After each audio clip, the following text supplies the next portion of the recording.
Hello மக்களே, April 17ஆம் தேதியோட சாயங்காலம் promo review தான் பார்க்க போகிறோம். உங்களுக்கு என்னோட ரிவ்யூ பிடிச்சிருந்தா சீரியல் குட்டிடுவோம் மறக்காமல் சப்ஸ்கிரைப் பண்ணிக்கோங்க. இதில் சரச்சந்திராவும் எஸ்ஐ சூர்யாவும் மீட் பண்ணுறாங்க. எஸ்ஐ சூர்யா ரத்னம் கிடச்சிட்டாங்க, இந்த மாதிரி எங்கள் அண்ணனை கொண்ட அந்த கொலையாளியை நாங்கள் கண்டுபிடிச்சிட்டோம், இப்போ அவங்கள விசாரிச்சுட்டு இருக்கோம் அப்படின்னு சொல்கிறாங்க. உடனே சரச்சந்திரா ரொம்ப சந்தோஷப்படுறாரு. எப்படியோ நீங்கள் உங்கள் அண்ணனை கொலை பண்ணவங்களை கண்டுபிடிச்சிட்டீங்க, அதே மாதிரி என்னோட சோபா சந்திராவை கொலை பண்ணதே நீங்கள் சீக்கிரம் கண்டுபிடிச்சிருவீங்க, எனக்கு நம்பிக்கை இருக்குது அப்படிங்கிற மாதிரி சொல்லிட்டு இருக்காங்க. இந்த நேரத்தில் எஸ்ஐ சூர்யா சொல்கிறாரு, அந்த ரத்னம் இவ்வளோ நாளாக அந்த ககன் வீட்டில் தான் இருந்திருக்காங்க அப்படின்னு சொல்கிறாங்க. இதை கேட்டு சரச்சந்திரா ரொம்ப கோவப்படுறாரு. என்னது அந்த ககன் வீட்டில்? எனக்கு அந்த ககன் முன்னாடியே தெரியும், அவன் ஒரு நல்லவனே இல்லை, அவன் ஒரு சீட்டர், பொய்யானவன், அப்படி இப்படின்னு சொல்கிறாங்க.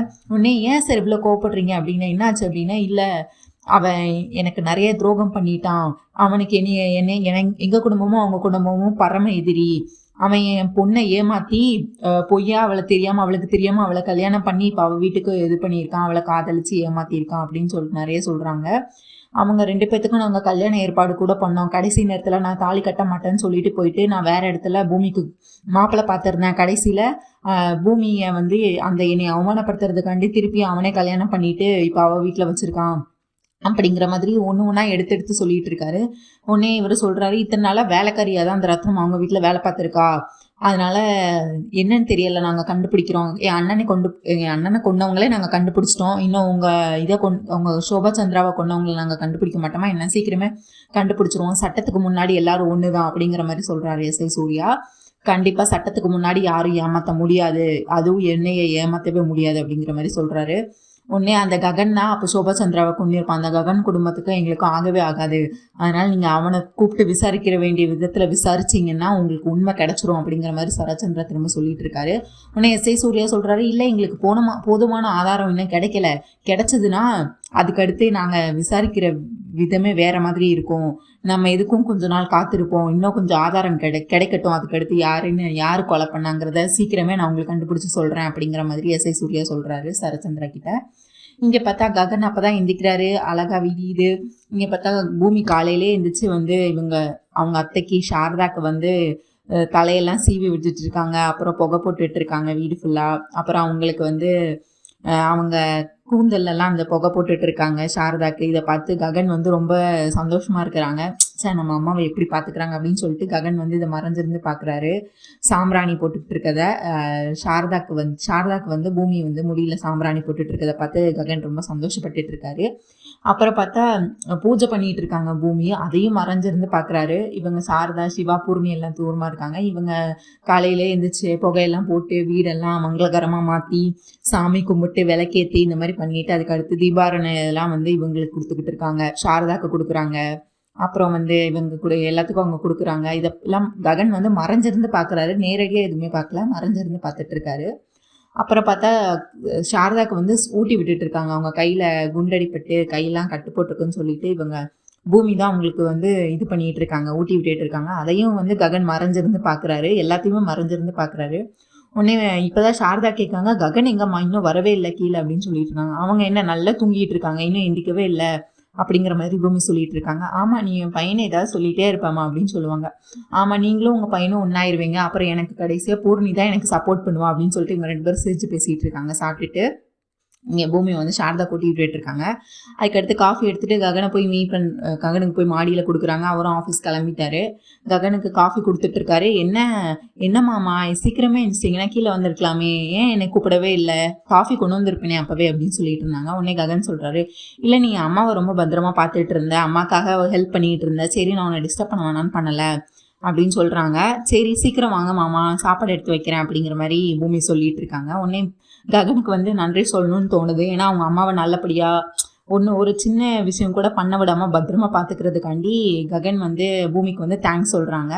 உடனே பூமி இதுக்கு காஃபி கொடுத்ததுக்கலாமா தேங்க்ஸ் சொல்லுவீங்க அப்படின்னு சொல்கிறாங்க. காஃபி கொடுத்ததுக்கு இல்லை, நீ அம்மாவை நல்லபடியாக பார்த்துக்கிறதுக்கு தான் நான் உனக்கு தேங்க்ஸ் சொல்கிறேன் அப்படின்னு ககன் பூமிக்கிட்ட சொல்கிறாரு. உடனே பூமி சொல்கிறாங்க, அது என்னோட அத்தை, நீங்கள் என்னோட புருஷன் அப்படின்னு சொல்கிறாரு. உடனே ககனுக்கு திரும்ப கோவம் வந்துடுது. எது நான் உன் புருஷனா, இங்கே பாரு இந்த ரூமில் இப்போ நீ நானும் மட்டும்தான் இருக்கோம், உனக்கும் எனக்கும் நல்லாவே உண்மை தெரியும், நான் ஒன்றும் உன் கழுத்தில் தாலி கட்டலை, இது நீ ஒரு நாடகம் தான் போட்டுக்கிட்டு இருக்க. ஆனால் இந்த நாடகத்துக்கு என்னைக்கு தான் ஒரு முடிவு வரப்போகுதுன்னு எனக்கு தெரியலை.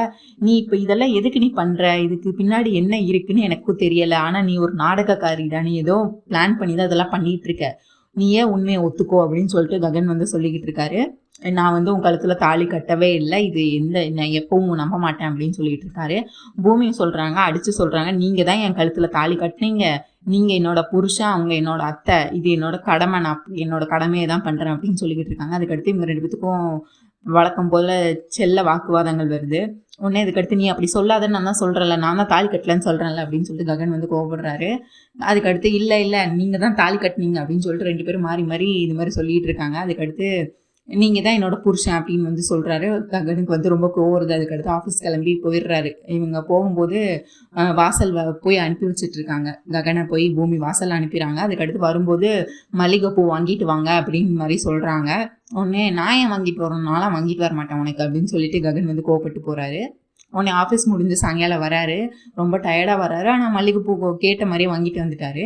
உடனே பூமி வந்து கேட்குறாங்க, என்ன மல்லிகைப்பூ வாங்கிட்டு வந்துட்டீங்களா அப்படின்னு, மல்லிகைப்பூ வாங்கிட்டு வந்தீங்களா அப்படின்னு கேட்குறாங்க. உடனே ககன் சொல்கிறேன், நான் ஏன் உனக்கு வாங்கணும், நான்லாம் உனக்கு ஒன்றும் வாங்கலை அப்படின்னு சொல்கிறாரு. கடைசியில் பார்த்தா வாங்கிட்டு வந்திருக்காரு. நீ அம்மாவை நல்லபடியாக பார்த்துக்கிட்டல, அதுக்கு பரிகாரமாக அதுக்கு தேங்க்ஸ் சொல்கிற விதமாக தான் நீ கேட்டேன்னு இந்த மல்லிகைப்பூ வாங்கிட்டு வந்தேன், மற்றபடி நீ சொன்னங்கிறதுக்காகலாம் வாங்கிட்டு வரல, நீ அம்மாவை நல்லபடியாக நீ ஃபுல்லாக பார்த்துக்கிட்ட, அதுக்காக இது ஒரு சின்ன பரிசு மாதிரி அப்படின்னு சொல்லிட்டு அந்த மல்லிகைப்பூவை கொடுக்குறாரு. உடனே பூமி வந்து என்னோட புருஷன் எனக்கு வாங்கிட்டு வந்துட்டாரா அப்படின்னு சொல்லிட்டு ரொம்ப சந்தோஷத்தில் தேங்க்யூ மாமான்ட்டு சந்தோஷத்தை துள்ளி குதிச்சுட்டு இருக்காங்க. அதுக்கடுத்து அந்த மல்லிகைப்பூ ஓப்பன் பண்ணி நீங்கள் எனக்கு வச்சு விடுறீங்களா தலையில் அப்படின்னு சொல்கிறாங்க. நான் ஏன் வச்சு விடணும், நான்லாம் வச்சு விட மாட்டேன் அப்படின்னு சொல்கிறாங்க. ககன் இல்லை நீங்கள் எனக்கு வச்சு விடுங்க ப்ளீஸ் அப்படின்னு சொல்லி பூமி கேட்டுக்கிட்டு இருக்காங்க. உடனே அவங்களும் எடுத்து வைக்கிற மாதிரி வச்சுக்கிட்டு சிசர் எடுத்து முடிய வெட்ட போகிறேன் அப்படின்னு சொல்லிட்டு 2 பேரும் ஃபன் பண்ணிகிட்டு இருப்பாங்க. இது இப்போ நான் என்ன உனக்கு பூ வச்சு விட போகிறேன்னு நினச்சியா, இந்த சிசரை வச்சு இருக்கிற முடியெல்லாம் வெட்டி விட்டுறேன், அதுக்கடுத்து நீ பூவே வைக்க முடியாது அப்படின்னு சொல்லிட்டு கத்திரிக்கோல் எடுத்து இது பண்ணிகிட்டு இருப்பாங்க சிசர் எடுத்து. உடனே ஐயோ என்னோட முடி அப்படின்னு சொல்லிட்டு பூமி விடுங்க அப்படின்னு சொல்லி தள்ளி விட்டுட்டு அத்தைன்னு கூப்பிட்டுட்டு மாடிக்கு ஓடிடுவாங்க. ஓடிட்டு அவங்க சாரதா கிட்ட போய் சொல்லிட்டு இருப்பாங்க, பாருங்க அத்தை. அதுக்குள்ளே பார்த்தா ககன் வந்து அந்த சிசரை கீழே போட்டுருவார், படிக்கட்டிலே போட்டுட்டு மேலே வந்து பூ மட்டும் கையில் வச்சிருப்பாரு. பாருங்கம்மா, நீங்கள் தானே சொன்னீங்க எனக்கு கல்யாணம் ஆயிடுச்சுன்னு சொல்லி, நான் ஆசையாக பூ வாங்கிட்டு வந்து அவளுக்கு வச்சு விடலான்னு நினச்சேன், ஆனால் பாருங்க அவள் வந்து என்னைய வைக்க விட மாட்டா அப்படின்னு சொல்லி அவர் ஒரு நாடகத்தை போடுறாரு சும்மா. இங்கே பார்த்தா பூமி இல்லாத பொய் சொல்கிறாங்க, இவங்க ககன் பொய் சொல்கிறாங்க, இவங்க என் முடியதான் கட் பண்ண வேண்டாங்க, கத்திரிக்கோளை வச்சு சீசர் வச்சுருந்தாங்க கையில் இல்லையே அப்படின்னு சொல்லிட்டு. ஏம்மா நீ எப்போ பார்த்தாலும் நீ ககன் இது ஏதாச்சும் சொல்லிக்கிட்டே இருக்க, நீ அவன் உனக்கு எவ்வளோ ஆசையாக வாங்கிட்டு வந்திருக்கான், நீ அவனை கஷ்டப்படுத்தாதம்மா அப்படின்னு சொல்லிட்டு சாரதா வந்து பூமிக்கு வந்து டிஸ்ட் கொடுத்துட்றாங்க. இங்கே அதுக்கடுத்து இவங்க பூமியை வந்து காய்கறி கடைக்கெல்லாம் போயிட்டு காய்கறியெல்லாம் வாங்கிட்டு இங்கே பஸ் ஸ்டாப்பில் வந்து ரொம்ப சோர்வாக நின்றுட்டு இருக்காங்க. அப்போ பார்த்தா அந்த ஷூட் பண்ணால சாரதாவை ஷூட் பண்ணாலும் அவன் எதர்ச்சியாக கிராஸ் ஆகுறான். உடனே அதுக்கடுத்து இவங்க அடிக்கும்போது அவங்க கையில் ஒரு ஸ்டார் மாதிரி ஒரு டேட்டு போட்டிருப்பான், அதை பார்த்துருப்பாங்க, அந்த ஹைட்டு அதெல்லாம் வச்சு இவன் தான் அந்த சாரதாவை அன்றைக்கி ஷூட் பண்ண வந்தான்னு கண்டுபிடிச்சிட்டு ஏய் நில்லு அப்படின்னு சொல்லிட்டு கத்திட்டு அவனை துரத்திட்டு ஓடுவாங்க. அதுக்கிட்ட பூமி நீயா அப்படின்னு சொல்லிட்டு இவன் தப்பிச்சு ஓடுவான் அங்கேருந்து. உடனே இவங்களும் இருடான்னு சொல்லிட்டு இவங்களும் விடாமல் துரத்திட்டு வந்துகிட்டே இருப்பாங்க பூமி அவனை. கடைசியில் அதுக்கடுத்து பிடிக்க முடியாது, அதுக்குள்ளே பார்த்தா அவன் தப்பிச்சு போயிடுவான். அதுக்கடுத்து பார்த்தா இவங்க அபூர்வா வந்து இடையில வந்து காரை நிப்பாட்டிடுவாங்க. காரை நிப்பாட்டி என்ன பூமி எப்படி இருக்கு அப்படின்னு சொல்லிட்டு இவங்க வந்து இது பூமியை திரும்ப இது பண்ணிட்டு இருப்பாங்க. உடனே பூமி சொல்லுவாங்க, உனக்கு என்னைக்கும் நீ பயந்து தான் இருக்கணும், எனக்கு அன்னைக்கு ஏதோ உன் நல்ல நேரம், அன்னைக்கு கேமரா ஆன் ஆகலை, நான் ரிப்பேருக்கு கொடுத்துருக்கேன், ரிப்பேர் பண்ணி சரி வந்ததும் நான் அப்பா கிட்ட போட்டு காட்டுவேன், அதுக்கடுத்து என் அப்பாவே அவர் கையால் ஒன்று சுட்டு கொள்ளுவார், அதை நீ பார்ப்பேன், அதை நானும் பார்ப்பேன், அதை நீயும் பார்ப்பேன் அப்படின்னு சொல்லிட்டு இருப்பாங்க. அவனே அவங்க ஹஹான்னு சிரிச்சுட்டு அபூர்வா வந்து அதெல்லாம் என்றைக்கும் நடக்காது அப்படின்னு சொல்லி அவங்க இது பண்ணிகிட்டு இருப்பாங்க. அந்த கேமரா ஆதாரம் மட்டும் வெளியே வரட்டும், அதுக்காக நீ எவ்வளோலாம் பண்ண, அதுக்காக தானே நீ அந்த ரத்தனத்தை அனுப்புன அப்படி இப்படின்னு சொல்லிட்டு ஒன்று ஒன்றா சொல்லிட்டு இருப்பாங்க. நட்சத்திராவும் இவங்க அபூர்வா கூட தான் இருப்பாங்க. ஆனால் நட்சத்திராக்கு தலையும் புரியாது வாழும் புரியாது. அதுக்கடுத்து இவங்க 2 பேரும் வழக்கம் போல் 2 பேரும் சேலஞ்ச் அப்படின்னு சொல்லிட்டு பூமியும் அப்புறம் சண்டை போட்டுட்டு இருப்பாங்க. இங்கே நட்சத்திராக்கு பார்த்தா ரொம்ப கோபம் வந்துடும். எதுக்குன்னா அபூர்வா மேலே எனக்கு உங்கள் மேலே பயமே இல்லை மம்மி, நீங்கள் சொன்னதை காப்பாற்றவே மாட்டேங்க, எப்படி என் வாழ்க்கை என்னை நீங்கள் ககன் மாமாவோட தானே கல்யாணம் பண்ணி வைக்கிறீங்கன்னு சொன்னீங்க, ஆனால் கடைசியில் இப்போ என்னை யாரோட கல்யாணம் பண்ணி வச்சுருக்கீங்க, இனி நீங்கள் ககன் மாமாவோட சேர்த்தும் வைக்கல ஒன்றும் வைக்கல, நான் இதுக்கு இனிமேல் நீங்கள் சொல்கிறத கேட்கணும், நான் இதுக்கு இனிமேல் உங்களுக்கு பயப்படணும், நான் இனிமேல் உங்களுக்கு பயப்படவும் மாட்டேன், நீங்கள் சொல்கிறத நான் கேட்கவும் மாட்டேன் அப்படின்னு சொல்லிட்டு இவங்க நட்சத்திரம் ஒரு பக்கம் நான் போகிறேன் அப்படின்னு சொல்லிட்டு இவங்க ஒரு பக்கம் போயிடுவாங்க. அப்புறம் பார்த்தா அபூர்வா வந்து தனியாக புலம்பிட்டு இருப்பாங்க. ஏ பூமி, நான் உன்னை இந்த பூமிக்குள்ளே போக வைக்கிறேனே இல்லையா பாரு அப்படின்னு பஞ்ச் டயலாக்லாம் பேசிட்டு, என் பொண்ணுக்கே என் மேலே இருக்கிற பயத்தை போக்க வச்சிட்ட, நம்பிக்கையை போக வச்சிட்டல, இதுக்கு நீ பதில் சொல்லியே ஆகணும், இன்னும் உன்னை சும்மா விட மாட்டேன்டி பூமி அப்படின்னு சொல்லிட்டு அபூர்வா ஒரு பக்கம் கோவப்பட்டு சாரதா வந்து இன்னைக்கு காலையிலே எந்திரிச்சு பூஜை பண்ணிட்டு இருக்காங்க, தசரா அப்படின்னு சொல்லிட்டு. சாரதா அவங்க வீட்லயே பூஜை பண்ணிட்டு இருக்காங்க. பூஜை பண்ணிட்டு இவங்க ககன் பூமியும் அந்த இடத்துல நிக்கிறாங்க. இவங்க 2 பேரும் பூமி வந்து ககன் கிட்ட வழக்கம் போல வம்பெழுத்துக்கிட்டே இருக்காங்க. உடனே ககனும் பேசாம இரு அப்படின்னு சொல்லிட்டு 2 பேரும் செல்ல சண்டைகள்லாம் போட்டுட்டு இருக்காங்க. அப்புறம் சாரதா வந்து அந்த தீபாரதனையை எடுத்து கொடுக்குறாங்க. ககன் முதல்ல எடுத்துக்கிறாரு, அடுத்து பூமி எடுத்துக்கிறாங்க. அதுக்கு அடுத்து குங்குமத்தை எடுத்து உடனே எடுத்து பூமி வந்து இவர் ககன் மூஞ்சியில் வைக்கிறாரு ஃபர்ஸ்ட். உடனே அதுக்கடுத்து நீயும் வச்சு விடுடா அப்படின்னு சொல்றாங்க. நான் தான் தாலியே கட்டலையே, அப்புறம் அதுக்கு நான் வைக்கணும் அப்படின்னு சொல்லி இவங்க ககன் கோவப்பட்டு இருக்காரு. அவங்க தீபாரணம் எடுக்கும்போது பூமி வந்து அவங்கள எடுத்துட்டு அடுத்து தாலிக்கு காட்டிட்டு இருப்பாங்க, எடுத்து அந்த மஞ்சள் கயிறுக்கு எடுத்து காட்டிட்டு இருப்பாங்க. உடனே ககன் அதை என்னமா நடிக்கிறே நீ அப்படிங்கிற மாதிரி ககன் பார்த்துட்டு இருப்பாரு. அதுக்கடுத்து இவங்க நீங்கள் போய் பிரசாதம் எடுத்துகிட்டு வாங்கத்த அப்படின்னு சொல்லிடுவாங்க. இவங்க சாரதா இவங்க வந்து பிரசாதம் எடுக்கிறக்காண்டி இங்கே கிச்சனுக்கு வந்திருப்பாங்க. இவங்க உடனே சண்டை போட்டுட்டு இவங்க பூமி வந்து அவங்க ககன் நெத்தியில் வச்சாங்கல்ல, அதை அவங்க ஃபேஸோட ஃபேஸாக வச்சு அந்த மாதிரி ரொமான்டிக்காக அவங்களும் எடுத்துப்பாங்க. உடனே ககன் வந்து என்னதான் நீ பண்ணிட்டு இருக்க அப்படின்னு சொல்லிட்டு, பாருங்க அத்தை, நீங்கள் போனோன்னா அவங்க என்னை குங்குமம் வச்சு விட்டாங்க அப்படின்னு சொல்கிறாங்க. உடனே சாரதாவும் அதை நம்பிக்கிறாங்க. ஆனால் குங்குமம் வந்து இவங்களே அவங்க கிட்ட வலுக்கட்டாயமாக எடுத்து ககன் மூஞ்சிலேருந்து எடுத்து இவங்க வச்சுருப்பாங்க.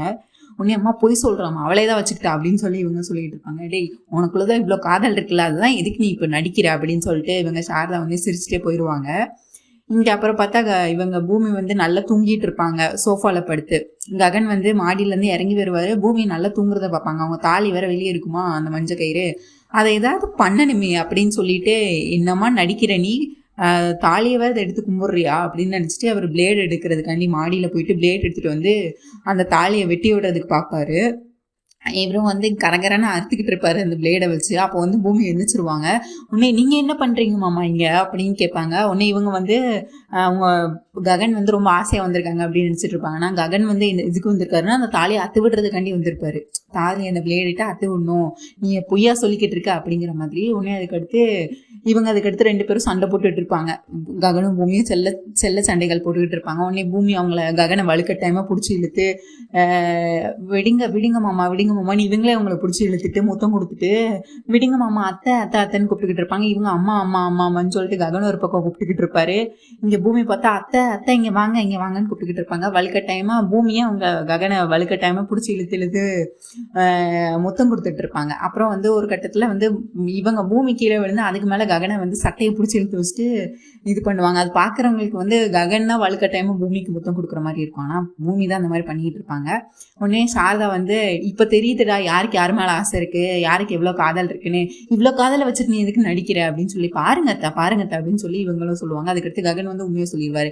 அம்மா, நான் ஒன்றும் இவன் மேலே முத்தமலையெல்லாம் பெய்யலை, இங்கே பாருங்க பிளேடு இருக்கா, அந்த பிளேடை கீழே போட்டிருப்பாரு பூமி இருந்துச்சு பின்ன. உடனே அதுக்கடுத்து அந்த பிளேடை எடுத்து, இந்த பிளேடை வச்சு இவ தாலி அறுக்கலாம் தான் வந்தேன், இவ போய் சொல்லிக்கிட்டே இருக்கால, அதனால இந்த தாலி அறுக்கலாம் தான் நான் இங்கே வந்தேன் அப்படின்னு சொல்லிட்டு அவங்க இது பண்ணுவாங்க.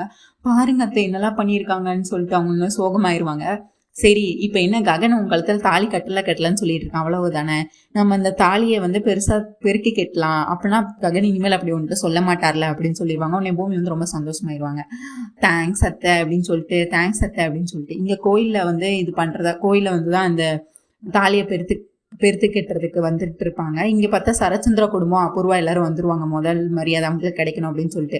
உடனே பண்டிதரை கூப்பிட்டு முதல் மரியாதை வாங்குறதுக்காண்டி அந்த தாம்பழத்தெல்லாம் கொடுக்குறதுக்கு கூப்பிடுவாங்க. உடனே பண்டிதர் சொல்லியிருப்பாரு, சார் நீங்கள் இன்னைக்கு வெயிட் பண்ணணும், இன்னைக்கு முதல் மரியாதை வந்து ககன் ஃபேமிலிக்கு தான் அப்படின்னு சொல்லிடுவாங்க. உடனே சரச்சந்திராவுக்கு வந்து கோவம் வந்துடும். எதுக்கு அந்த ககன் ஃபேமிலி, இல்லை அவங்க பரிகாரம்லாம் பண்ணியிருக்காங்க, அவங்க அம்மா வந்து ஆயுஷ்காண்டி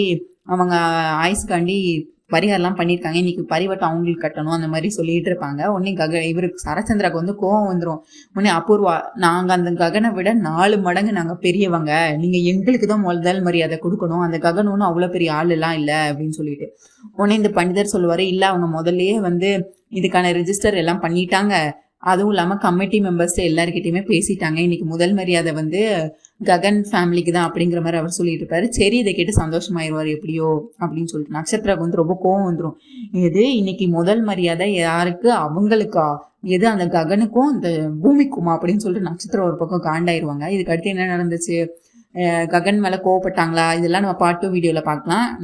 நம்ம சேனலை இப்போ தான் ஃபஸ்ட் டைம் பார்க்குறீங்கன்னா சப்ஸ்கிரைப் பண்ணிக்கோங்க. ஆல்ரெடி சப்ஸ்கிரைப் பண்ணியிருந்தீங்கன்னா லைக் பண்ணுங்கள், ஷேர் பண்ணுங்கள், அப்படியே அந்த ஹை பட்டனையும் தட்டி விடுங்க. தேங்க்யூ மக்களே. அப்படியே உங்கள் தாட்ஸ் என்ன நீங்கள் கண்டிப்பாக கமெண்ட்ஸில் சொல்லுங்கள். தேங்க்யூ மக்களே. நன்றி. நாளை சந்திப்போம். Bye bye. தேங்க்யூ.